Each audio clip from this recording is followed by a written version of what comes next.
Hello YouTube and welcome to the nation of free to play. I'm Mr. Mondstadt and we are starting off strong in 2026 as today was the Genshin Impact special program livestream for version Lunar 4, and with that we finally have information about the kits of Columbina, Zibai and Illuga. They will all be released in less than 2 weeks, and with them Ineffa and Neuvillette will be getting their reruns as well, so a really stacked patch. In this video I will first go over the new units kits, evaluate their pull and account value for different scenarios, and give you my F2P pull priority list, so make sure to stick around till the end. Alright, we have a lot to do, so let's start right away. The moon goddess and form of a Tui harbinger Columbina will finally be playable, and she will elevate lunar teams even further. She is a Hydro Catalyst who scales off HP and has a lot of nuances to her kit. What is important to know is that with Lunar Charged, Lunar Bloom and lunar-crystallize, there are 3 team archetypes for Columbina.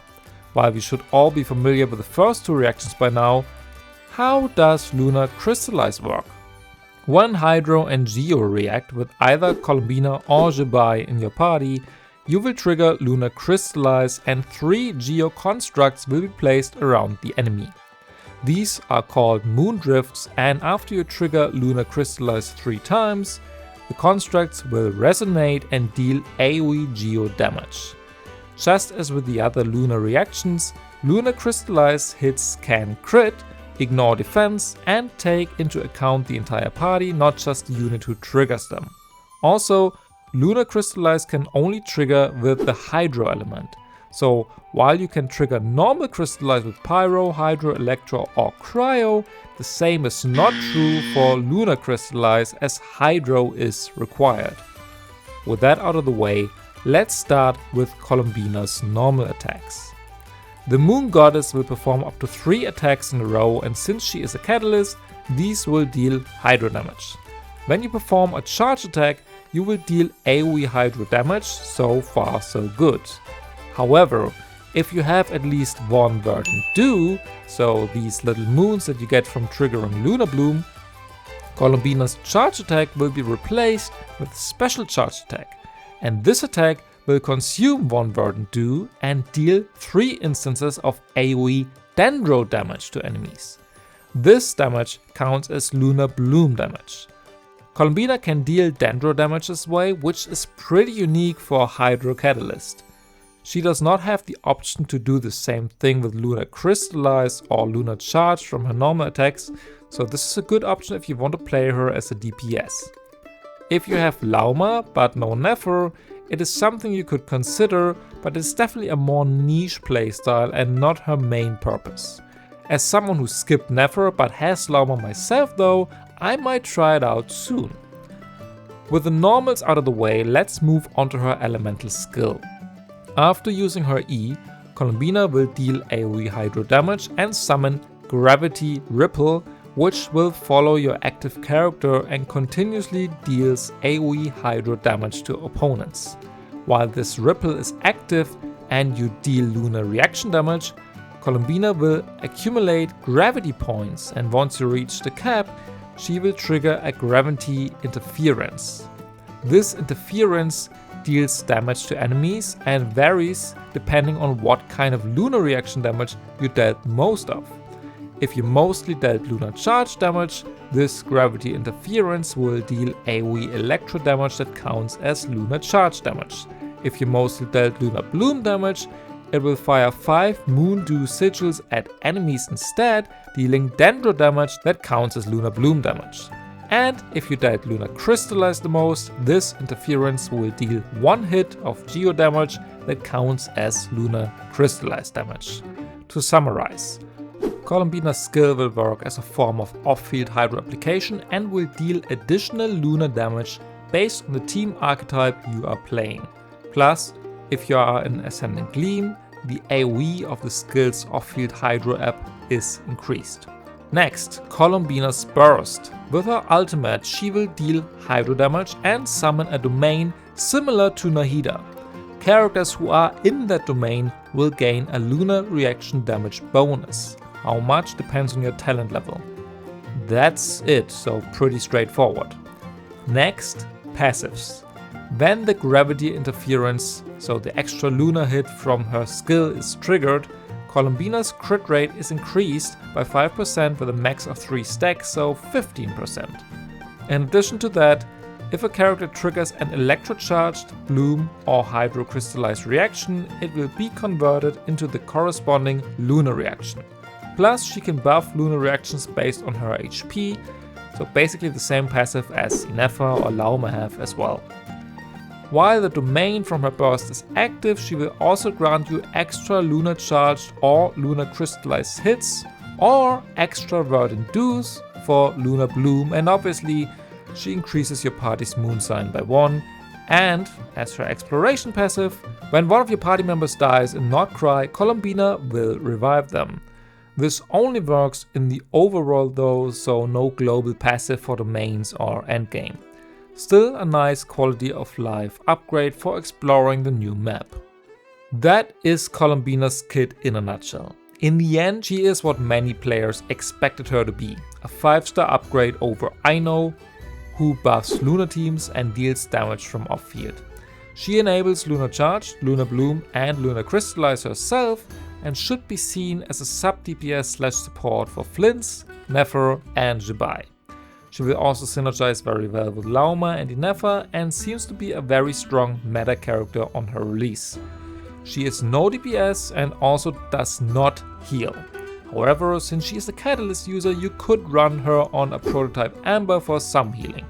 Whether she is worth it for your account depends a lot on the characters you have and wanna get in the future. Before I will talk about her pull priority, let's have a look at the other units first though. Zibai is a 5-star Geo Sword user and works as an on-field lunar crystallized DPS. Her drip marketing was a bit of a surprise as she was not teased during the nod-krai character trailer and didn't appear in any quests either. But here she is. Despite her connection to Leah, she does count as a nod-krai character and increases your party's moon sign by 1. This makes sense as she introduces a new reaction with lunar-crystallize. I have already talked about how this reaction works, so let's start with her normal attacks. She will perform up to 4 strikes in a row, and while this is nothing crazy in itself, her normal attacks will be a big part of her gameplay. With her elemental skill, Zibai switches to lunar shift mode, so a special state. In this state, her normal and charge attacks will get a Geo infusion and this cannot be overwritten. Also, Zibai will accumulate phase shift radiance in this mode. Think of it as a kind of points, and once she has enough of these points, she can unleash her special elemental skill. With that special skill, she will deal 2 instances of Geo damage and the second hit counts as lunar crystallize damage. Plus, if you are in Ascendant Gleam, which you should always be if you want to play Zibai, her 4th normal attack hit during her skill also counts as lunar crystallize damage. How can Zibai get these points for her special skill though? Great question. There are multiple ways. First, she gains them every second when she is in her skill state. Plus, every time you hit an opponent with her normal attacks, she gains some as well. And when you are in Ascending Gleam and nearby party members trigger Lunar Crystallize, they will also give you points. Once you have enough points and can use her special skill, the points reset. What sounds rather complicated is actually very straightforward. As you can see in the footage on screen, you want to use a skill, then do 4 normal attacks and use a special skill. Do 4 normal attacks, special skill, 4 normal, special skill, and so on. You do want some off-field hydro application for that and Ascendant Gleam, but her playstyle is simple. She has similarities to Chlorine, Kinich or even Flints. You spam her normals until you can use her enhanced skill hit and do that until you have to start your next rotation. Her burst also deals 2 instances of Geo damage and the second one counts again as lunar crystallize damage. With her Ascension passives, Zibai can enhance the second hit of her special skill based on her defense. Further, her defense will be increased for every other Geo unit in your party and her elemental mastery will be increased for every other Hydra unit. And As all 5-star characters from nod-krai, when she is in the party, hydro-crystallize becomes lunar-crystallize, and she can give you a damage increase here. I expect up to 14%, just as Ineffa, Lauma and so on. For her exploration passive, Zibai restores 1 energy to her every other second at night. You have to be in the overworld for that, and it does not work during combat. So what's the TLDR? Zibai is a Geo main DPS who really wants Columbina in her party for her full potential. She is ideally played with other Geo and Hydro units and looks like she is pretty easy to master. Think of her as a Geo Skirk, even though we would have to see whether she reaches that power level fully. I expect her to be the strongest Geo carry in the game though, especially in her elite teams. Speaking of that, Columbina sounds almost mandatory for her though, as all the nod-krai main DPSs want her in their teams. However, while Flint's also wants Ineffa and Neuvillette also wants Lauma, Zibai's other best in slot is apparently no other 5-star but Illuga, who will be released with her. So let's have a look at him next. Illuga is a 4-star Geopolar and a colleague of Flint's. However, if you thought that the Lightkeeper colleagues would synergize well, think again, because he is actually a really good support for Zibai. But from the start, Illuga's normals are nothing special. He hits enemies up to 4 times in a row with his lance. With his elemental skill, he summons his bird companion Adon. Depending on whether you tap or hold the skill, Adon will either dash towards enemies, or when you hold E, you can aim and choose where he should dash. In both cases, Adon deals Geo damage upon impact. With his burst, Illuga deals AoE Geo damage and gains a special effect called Haunted Knight's Oriole Song effect. This effect will give Illuga Nightingale's Song stacks, or in short, stacks. Every time when a party member deals Geo damage through a normal, charge, plunge attack or through a skill or burst, 1 stack will be consumed to increase the Geo damage dealt. Plus, when the Geo damage at stake counts as lunar-crystallize damage, this damage buff is further increased. Or, to be honest, that is the actual idea behind the entire burst. Illuga is meant to be played as a support to characters who can deal lunar-crystallize damage. This is evident also through the fact that Illuga will get extra Nightingale Song stacks for every Geo construct on field, and as I said, the Moondrift wards from lunar-crystallize count as constructs. Illuga's lunar-crystallize reaction bonus sounds cool, but bear in mind, you can only trigger this effect if a nearby party member deals lunar-crystallize through a normal attack, charge attack, plunge attack, skill or burst. Or in other words, the reaction damage itself does not trigger this effect. And the only characters in the game right now who can deal lunar-crystallize damage through an ability are Zibai and Columbina. So Illuga is obviously made for Zibai, but outside of her teams, he seems too niche to be useful. For her though, he seems like her best in slot Geo support. If you don't believe me yet, let's have a look at his passives. After using his skill or burst, nearby party members will gain the Lightkeeper's Oath effect. For Geo damage, your party will gain 5% crit rate and 10% crit damage. Plus, if you are an Ascendant Gleam, their EM is also increased. His other passive says the damage increase from Illuga's burst will be further enhanced based on the number of Hydro and Geo units. He will increase your party's moonsign by 1, and for exploration, he will give your party 10% movement speed at night. Let's summarize. Illuga is a niche Geo support for Zibai who will work as her best in slot Geo teammate and will probably add even more value with constellations. The fact that he is on her banner is actually very good news for players, and especially F2Ps, as you have the chance of picking him up while pulling for Zibai. If you are not interested in her though, he has little to no use for your account. And with that, the new units are covered. But we are not done yet. There will also be reruns that we need to talk about. First up, Ineffa. Ineffa was released in version 5.8 and turned out to be one of the best sub DPSs/shielders in the game. While she is the best slot teammate for Flints, she's actually far more valuable than just for that one team. Ineffa enables the lunar charged reaction as long as you have Electro and Hydro in your party, and while her normal attacks don't do much for her, her skill grants you a strong shield for defensive utility and also summons Brigitte, who will deal damage. With her burst, she will also deal electro damage, and Brigitte is resummoned.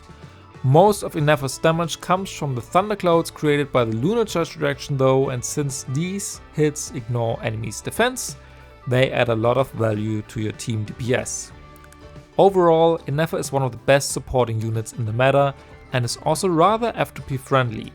You can run her on the Inazuma craftable Kitane Crossspear and equip 4-piece Gilded Dreams or Silken Moon Serenade on her with Attack Sands, Attack Goblet and a Crit Circlet.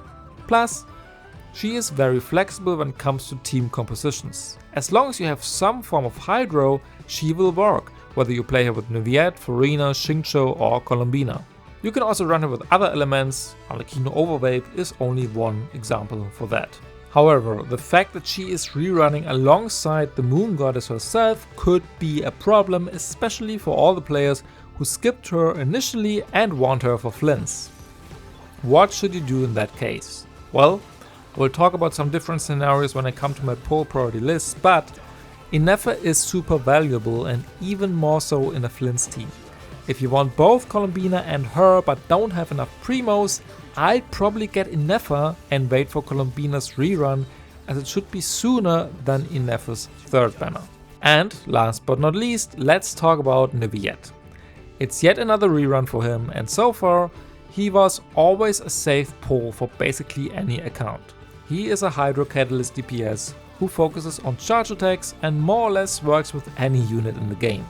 The amount of Neuvi buff characters is ridiculous by now, but they are true. The Hydro Dragon works with so many 5 stars. Xylonen, Kazur, Ineffa, Escoffier, Lauma, Doran. The list of new 5-star supports is long, so the odds that you have at least one good team for him are high.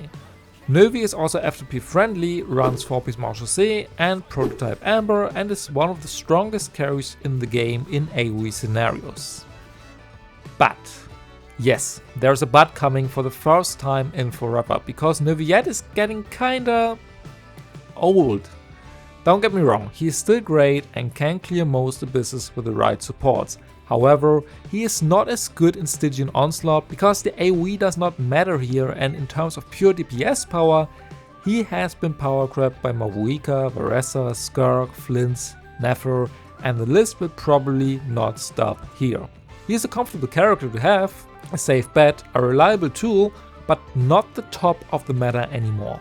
Especially if you want to clear Fearless of Stygian, most of the time you will need faster and higher DPS in order to defeat the huge HP bosses Hoyo gives us.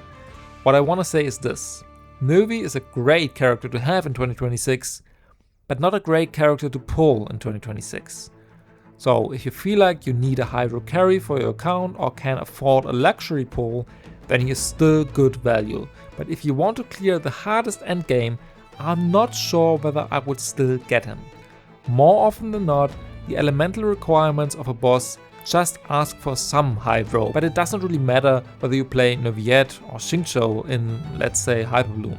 Plus, Columbina is Hydro as well, and while she is no on-field DPS, I'm sure she can fill the elemental application duties as well, and you can build a strong team around her instead. Now, I talked about all the featured banner characters, which means it is time for my F2P poll priority list, but before that, if you like this video, please check whether you are subscribed already and consider doing so, as it is free and would really help me out a lot in creating more videos like these. Thanks! Alright, who should you actually get as an F2P? Well, it depends.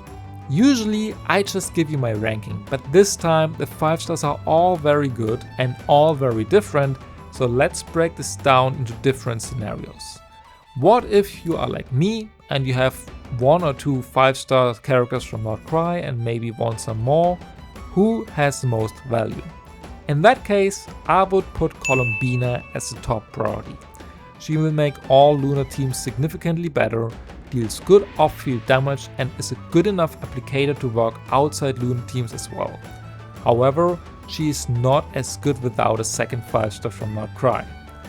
The second spot then goes to Ineffa. She is very versatile, shields and deals a lot of damage as well, so overall an account upgrade for sure. The third spot then would go to Zibai in terms of damage potential, however you kinda want Columbina as well for her best performance, and the last slot would be Neuvillette as they are stronger damage dealers by now. However, that is my personal account scenario.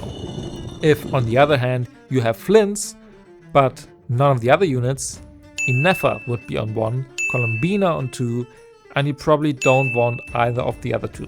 What if you don't have any 5-stars from nod-krai though? In that case, I would honestly also put Ineffa on 1 and Columbina on 2. Ineffa can work without lunar centered teams as well, and Columbina seems to be more oriented towards elite team comps. In that case, Neuvillette would be on 3 and Zibai on 4, as I would not recommend her if you don't plan on getting Columbina eventually. And if you are a very new account who just needs a versatile unit to carry you through the early game, honestly, Neuvillette is the best option for you, followed by Ineffa, followed by Columbina and Zibai. You see, it depends. To summarize though, Columbina is what we all expected her to be, a 5-star upgrade for all lunar teams over Ino that will boost the DPS numbers of Flints, Never and Zibai to the top of the meta. Ineffa is better than most people think and great account value. Basically a must for Flints and always good for many teams. Zibai will probably be one of the best damage dealers in the game in her elite team and seems easy to play and build. Personally, I am convinced of her, but you also want Columbina for her team. If you cannot get both of them, she becomes less valuable. However, while Flints and Neffa both require 2 additional 5-stars, Zibai only wants Columbina and Illuga with ideally some cons.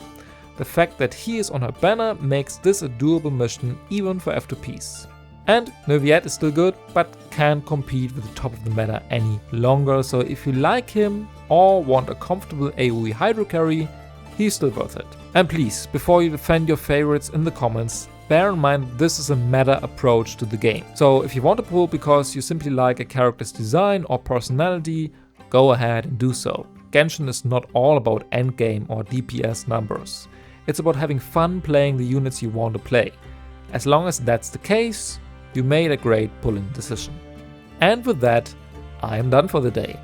Hoyo is starting 2026 off strong with these banners and I cannot wait to pull myself. I skipped Nefer and Flints, so I think it is time to finally get my nod-krai elite team, which is why I will go for both Columbina and Zibai. I have enough savings, but I really hope I don't have to use too many pulls. Anyway, who are you going for? Leave a comment and let me know. And if you like this video, please leave a like or subscribe to my channel. I really appreciate your support. Thanks again for watching, good luck on your polls, and I will see you in the next video. Bye!